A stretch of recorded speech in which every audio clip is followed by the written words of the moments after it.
जय श्री कृष्ण।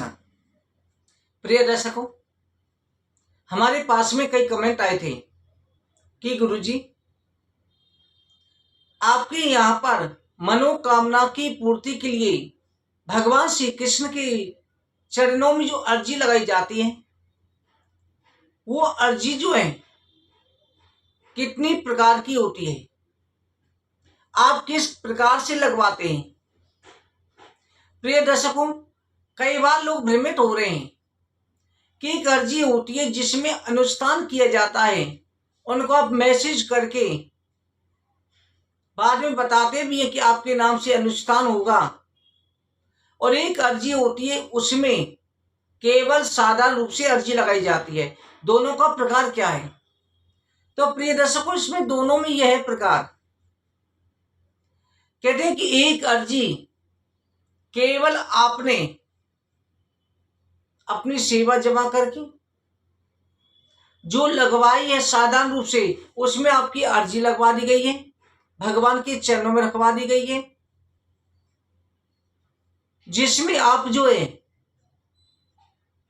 अपनी लिखित अर्जी लगा देते हैं।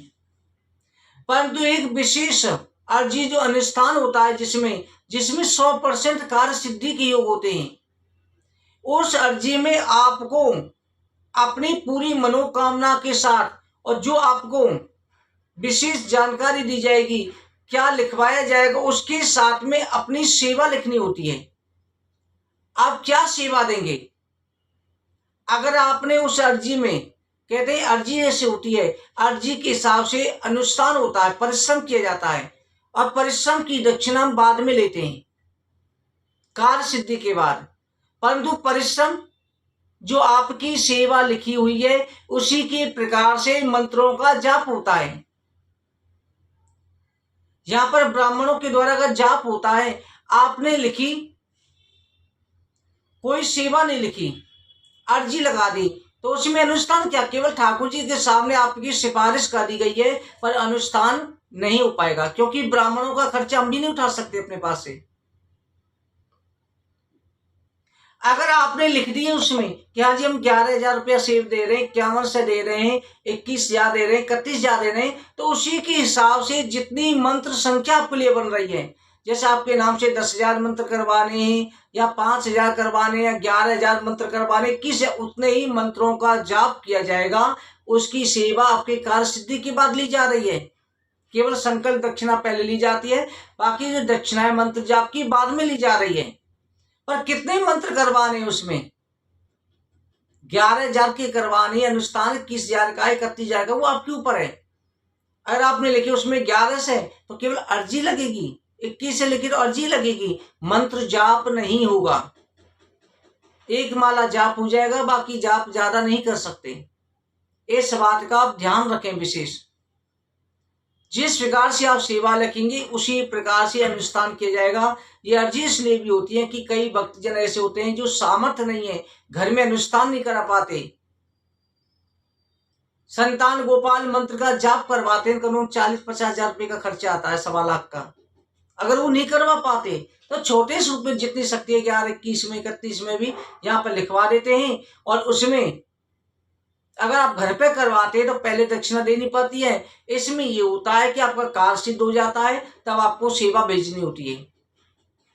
तो इसलिए ध्यान रखें, अर्जी में आपको क्या सेवा करनी है वो लिखत में भेजें, और फिर उसके बाद में जो आपकी लिखित अर्जी होगी, सामग्री बताई जाएगी, मंत्रों के द्वारा संकल्प करा करके लगाई जाएगी, जिसमें पूर्ण मनोकामना होने के प्रबल चांस हो जाते हैं।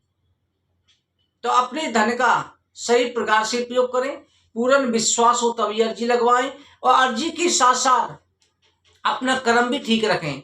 ये नहीं कि पैसों के बल से आप अपने कर्म को ठीक कर देते हैं। अगर आपके कार्य में कोई रुकावट आ रही है, कहीं ना कहीं कोई ना कोई गलती हुई है, तो इसलिए इस बात का आप ध्यान जरूर रखें। अर्जी के समय अपनी सामर्थ्य के अनुसार जरूर लगवाएं। ये नहीं कि यहाँ पे कंजूसी दिखा रहे हैं और सोच रहे हैं कि गुरुजी के यहाँ पे हमारा पूरा 1.25 लाख अनुष्ठान हो रहा है, तो ऐसा नहीं है। जो आपकी सेवा है उसी प्रकार से किया जा रहा है, ना कि 1.25 लाख किया जा रहा है, ना 51,000 किया जा रहा है। सेवा के अनुसार।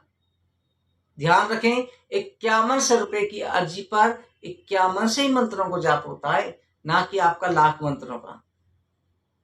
क्या रेकी पे 21,000 मंत्र हो जाते हैं, 31,000 हो जाते हैं, क्योंकि सामग्री में खर्चा तो पूरा ही आता है। बाकी जो हो जाती है ब्राह्मण की दक्षिणा हो जाती है, जिसे कार्य सिद्धि के बाद लिया जाता है। प्रिय दर्शकों, इस प्रकार से अर्जी लगवाएं, कार्य सिद्धि के लिए लगवाएं, पूर्ण विश्वास से लगवाएं, तो निश्चित रूप से मनोकामना पूरी होगी। जय श्री कृष्ण।